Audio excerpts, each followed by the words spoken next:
what happens when a guy walks around for 130 years filled with metal?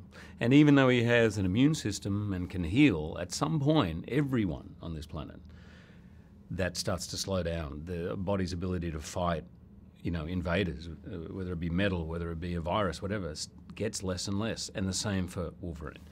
He's also very kind of isolated, alone, and he's not actually alone, but feels alone and despondent. He really doesn't have much to live for.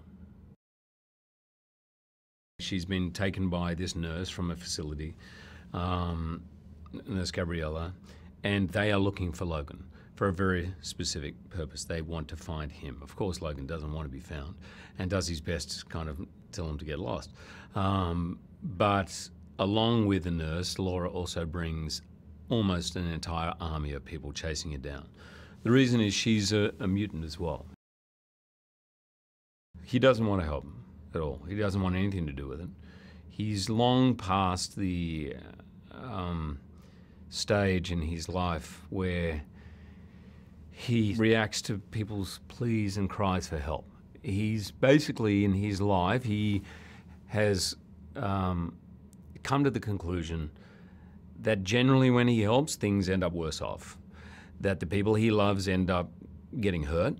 That if he gets too close or tries too hard, it ends in pain and loss and destruction.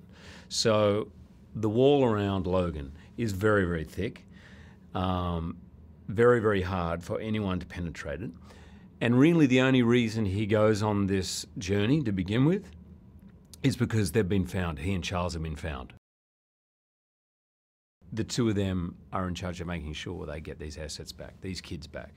They don't particularly really want, they've buried the hatchet with Logan. He's an old guy now, he's out to pasture. They don't see any threat in him. They don't really care anymore about engaging with him.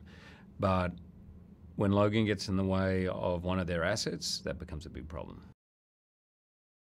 He reveled in this character, and it shows. It's a heartbreaking, beautiful, layered, textured, complex performance. At times, unbelievably lucid and clear. You see the relationship with he and Logan as very sort of father-son in all its colors. Pride, disappointment, anger, frustration. It all plays out. We all think she's mute. Turns out she's not. But everything has to be communicated for 90 minutes of a movie, all through her eyes and her expression and her heart and you get it all. She is incredibly natural in front of a camera. She loved it. She hated being told it was time to go home. She always begged to stay. I've never worked with a kid. Never did I see her tired or grumpy or badly behaved. Always, always loving it. And some scenes at the end which just absolutely broke my heart. She is a phenomenal, phenomenal actress.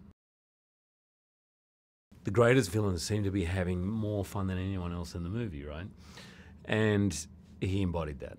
And he did it brilliantly because he could turn on a dime and be very menacing, as well as being funny. And he had a lot of dialogue.